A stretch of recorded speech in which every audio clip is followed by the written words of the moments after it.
Welcome to an episode of the Q&AI Podcast. Today I'm joined by Kedar Dhuru, Senior Director of Connected Security here at Juniper.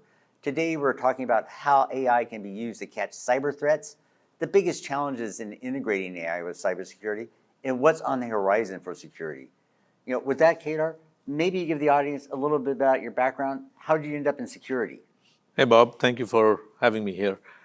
I actually got into security quite by chance. About 20 plus years ago, I was graduating college and I got an opportunity to work at National Semiconductor as a security analyst. That's how I got my first break and start into security.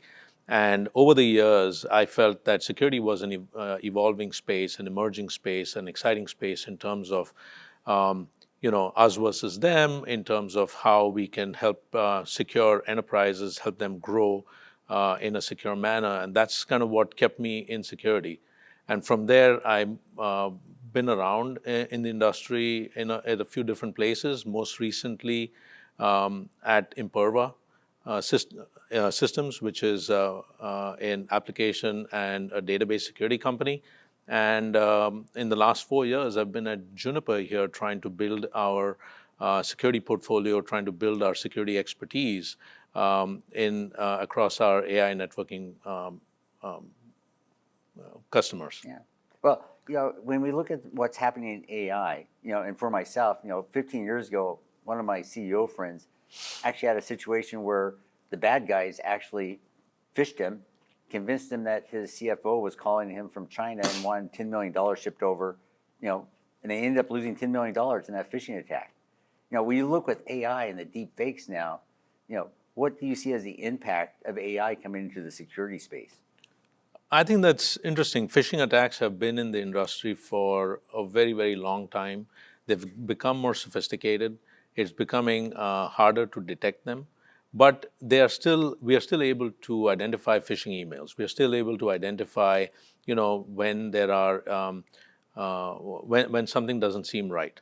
But I think the convergence of AI, or what AI brings to the table, is the ability to craft phishing attacks, phishing emails, or even create serious kind of deep fakes where you can pick up the phone and I know it's Bob Friday calling me, but it could very well be an attack, a voice attack that impersonating Bob.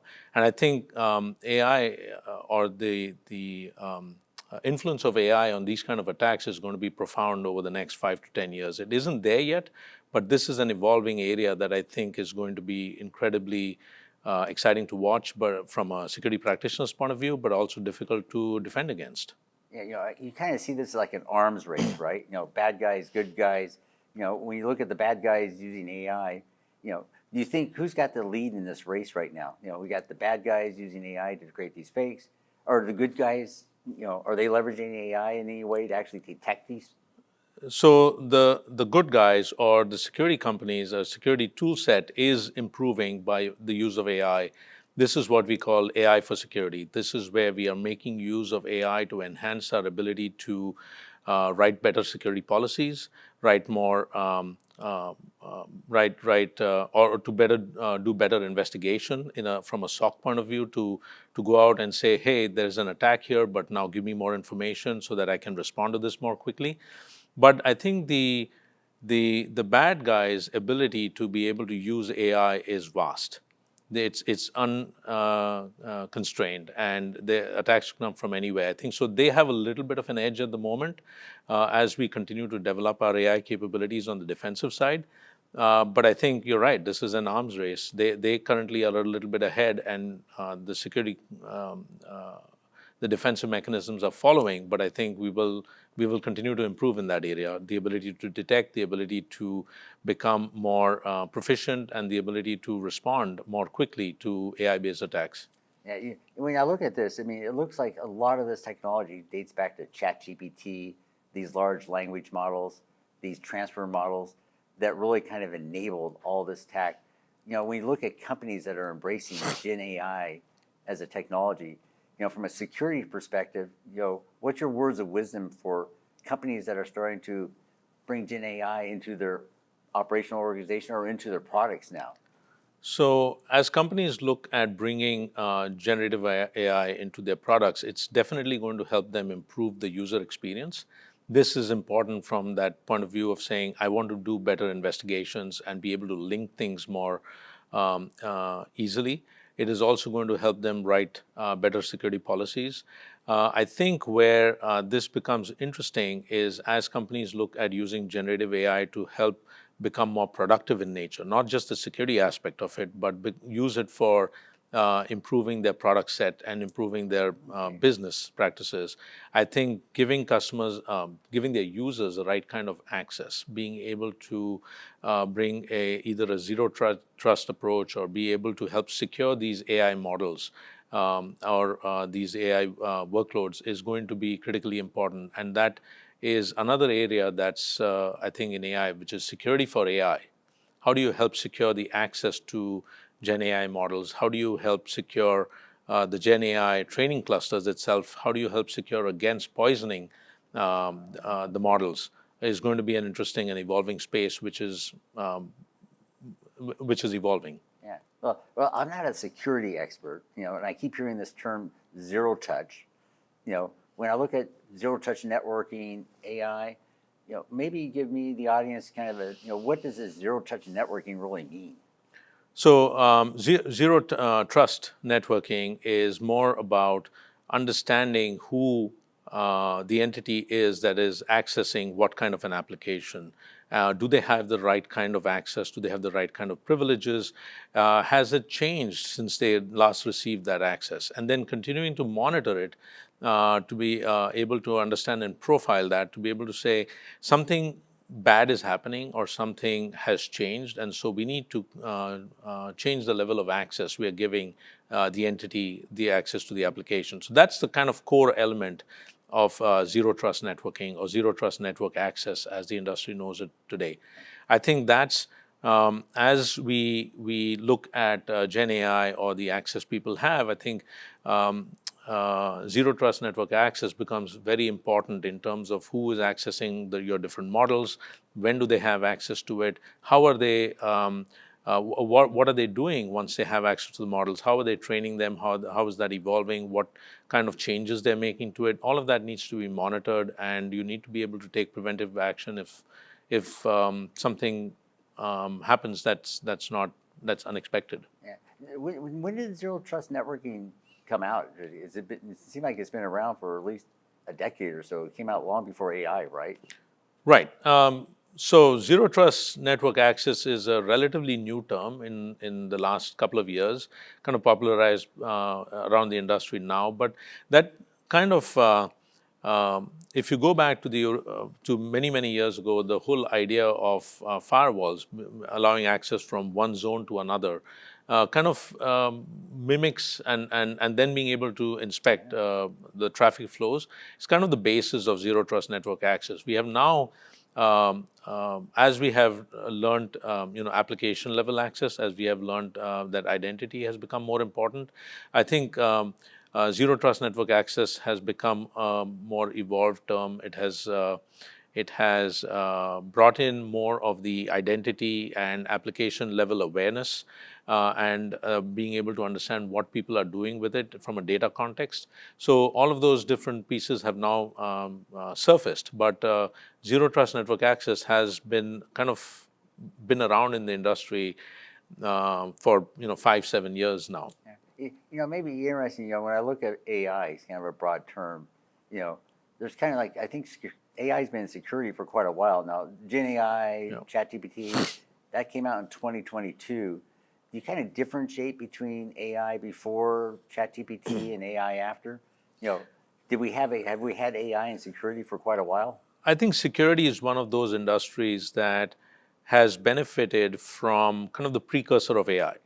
AI, as we know it, what we term it in Gen AI, is relatively new. You're right, but I think the security industry has been using machine learning models, heuristic models, to be able to identify threats, whether they're flowing on the wire, or to be able to use machine learning models to be able to identify different and emerging forms of threats. So you can write security rules and policies early on.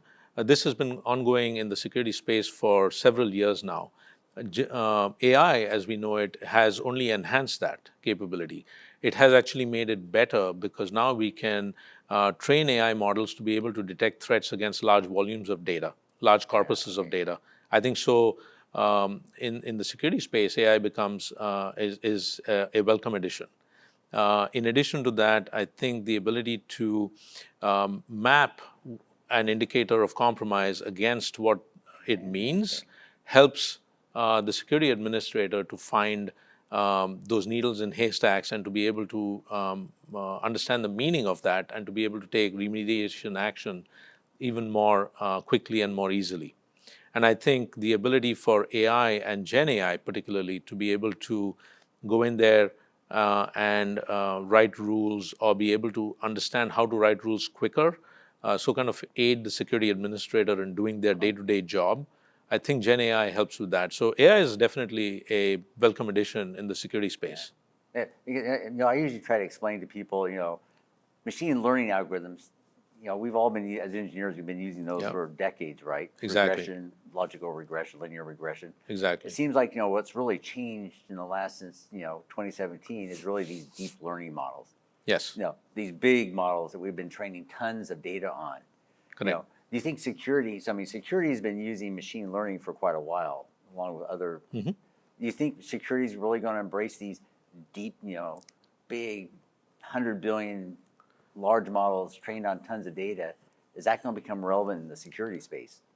I think it does. And I think what happens with these large, deep learning models is it allows you to write better security detection capabilities because you're now able to detect threats that otherwise you would have to have human intervention to write rules for.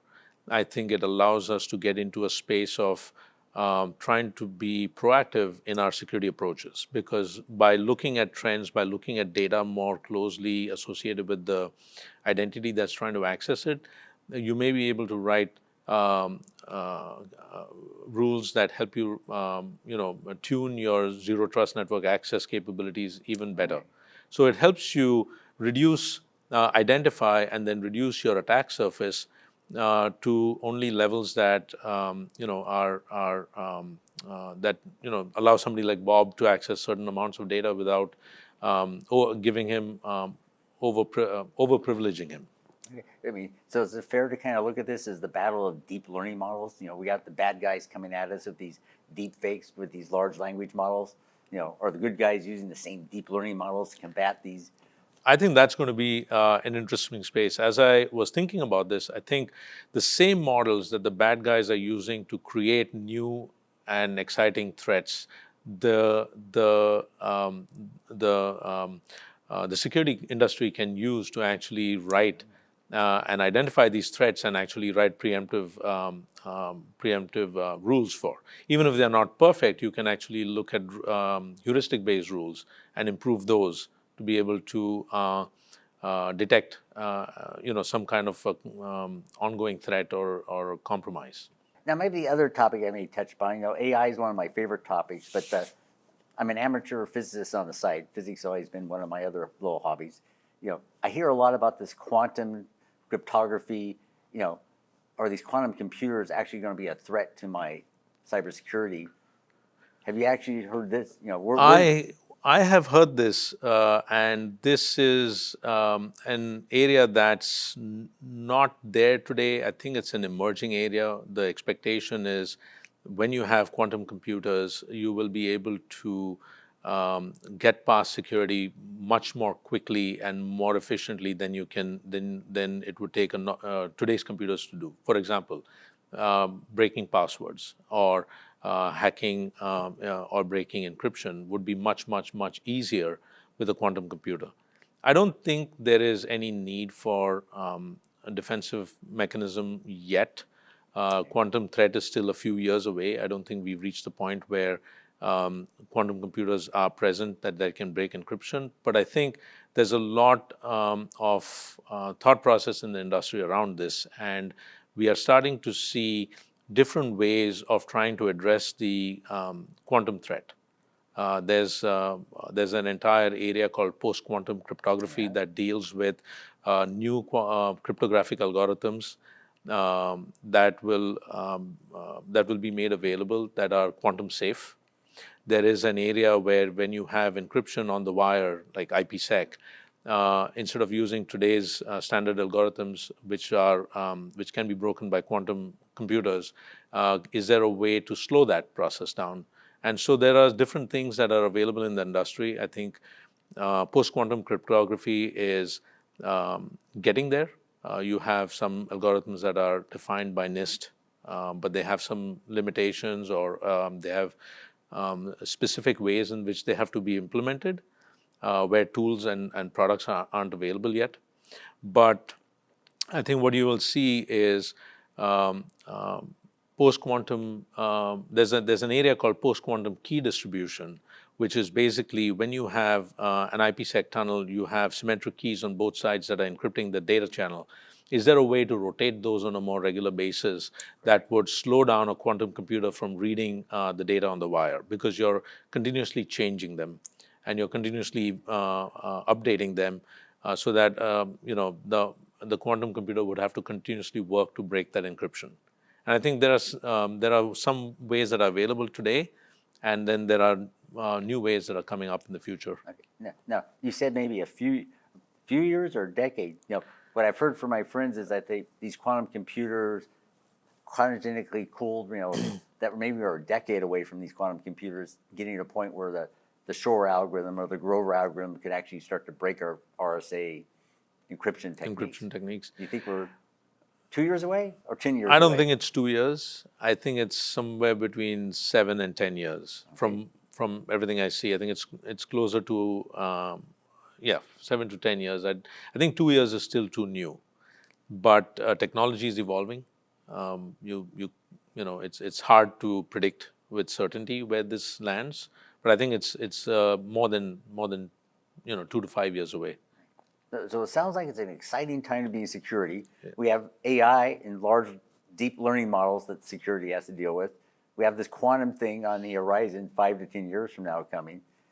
Maybe any final words for the audience on, the security audience on where we're headed with security? How soon will they have to embrace these deep learning models? I think some of the deep learning models, in terms of where where AI can help your security, most of them are available today. I think there's ways in which vendors are looking to bring these deep learning models and Gen AI LLMs to the security products today. So I think that's exciting. That allows people to become more easily interact. You don't have to be an expert. You can learn things on your own. So I think that's where that's what's available today. The other thing I'll say is I think Gen AI and AI in general is a very exciting space. And if you have access to a computer, you should go out there, get yourself something like an OpenAI account, and start playing with that model, just learning. Have your kids start looking into how to use OpenAI to finish homework. Not that they should use it to rely on that completely, but I think it just allows them to start working in this space, exciting space, more easily, and use it as a tool and as an aid. Okay, Kedar, you think I should sleep safe tonight? Or nothing to worry about in my email tonight? I think that's safe to say that you can have a restful sleep. Okay, but I want to thank you for joining us. This has been a great discussion, and I want to thank everyone here for joining us today. A great discussion around AI and security.